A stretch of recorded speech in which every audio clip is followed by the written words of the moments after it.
Welcome back. Running a successful restaurant is hard enough, but the pandemic led to more than 10% closing permanently, according to Data Essential, and leaving staff scrambling. But that's not always where the story ends, as our next guest well knows. We're joined by Chef Kwame Onwuachi, James Beard award-winning chef and author of My America, Recipes from a Young Black Chef. A pleasure to have you on. I was always a big kith and kin restaurant lover, so really great to have you on. I wanted you to have you talk about this journey, though, from having that restaurant closing to now this book tour that you're on. What has that journey been like, especially as you'll be coming back to DC May 18th? Well, it's a journey. I think the journey is the reward. You know, when the restaurant closed was in the midst of the pandemic. And I think everyone, whether you're in the food industry or any craft, you're figuring out what to do. And that's all that I was doing, was trying to chase happiness. And in that point of time, I started massaging other realms of things that I'm really interested in, whether it was writing, acting, doing creative direction. And that's how this book came about.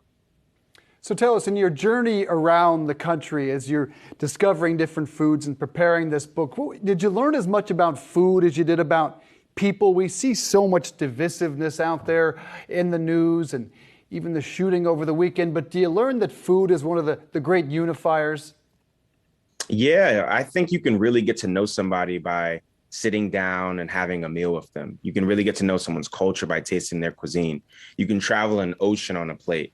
And, you know, food is normally the epicenter of every single thing that we do, whether we're celebrating, whether we're mourning, whether we're meeting people for the first time. So definitely, I've met a lot of people along the way by cooking, but also by sitting down and sharing a meal with them. And that's what My America is about. It's about bringing everyone together and talking about, you know, what cuisine means to me in America. Kwame, what are some of the trends or some of the habits that you've noticed amongst consumers? Because I'm sure they have evolved. I'm sure they have changed as a result of the pandemic. But what are you seeing firsthand? People love to consume. I would say that people are just, you know, they're ready to go outside and they're ready to enjoy themselves and be around people. I think we're social beings at the end of the day.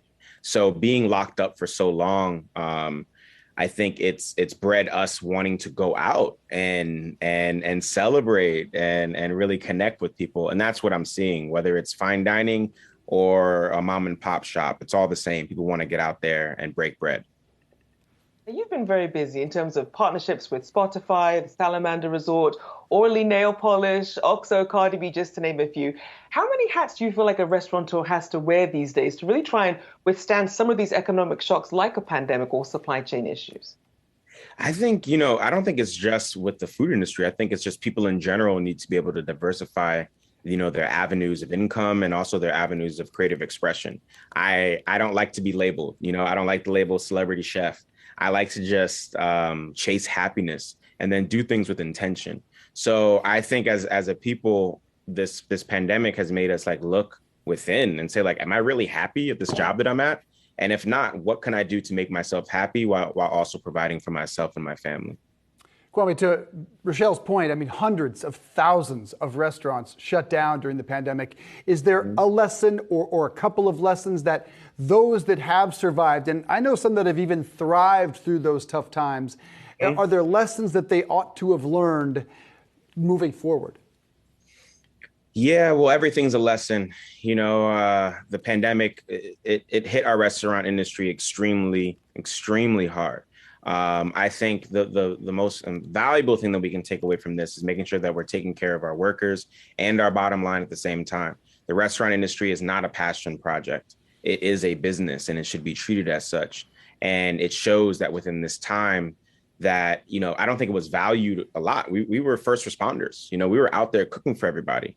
So at the end of the day, we need to take better care of house and make sure that, you know, we're better prepared for emergencies and things like that, but so we can take care of our workers and everyone included. Kwame, this might be a bit of a loaded question, but what's next for you? You're releasing this book. You've done so much in the past, so much to be proud of, so much that you have accomplished. So what's the next big thing that you're looking forward to? You know, I'm just looking forward to this book. You know, I'm on this book tour right now. I want everybody to go out and get My America. It's something that I've been working on for a while. It is my version of American cuisine. You know, when you're a kid and you're growing up in America and someone puts food down in front of you, you're not asking what nationality is this dish. you're just saying thank you, you know? So this is my thank you letter to America. And I want to say, obviously, a lot of people are having a tough time trying to afford groceries. I mean, we're seeing all these long lines at food banks. For people who are trying to make a tasty meal on a budget, perhaps even if it's something from your book, something affordable that people can still enjoy and share that sense of enjoying a meal, what would you recommend? Oh man, I would say, start with a starch that can really stretch. I think meat does not have to be the main star of a dish, especially if you're on a budget. So, try stretching a starch and seasoning it immaculately. And that's what this book really talks about, is making sure you have your marinades, which are very, very low cost, your spice blends, and making sure you're seasoning things properly. So I would say just cook like you're cooking for a loved one, and you'll be fine. You managed to do that for the Obamas, for Jay-Z and Beyonce, for Oprah, Dave Chappelle, just to mention a few. What did those experiences mean to you? What'd you learn from that? And who's that one person you really want to cook for? I think it's all been a beautiful journey. Cooking for anybody, it makes me extremely happy. But when you get to cook for your heroes, it's definitely very, very special. But that person that I want to cook for, I say LeBron James. Like, Ooh. bring it on. Like, where are you at, man? I know you need to eat. Let's do it. Well, he certainly heard you there, so we'll see if he responds. Thank you so much for joining us today. Chef Kwame Onwuachi there, James Beard award-winning chef, and My America, recipes from a young Black chef author. Thank you so much.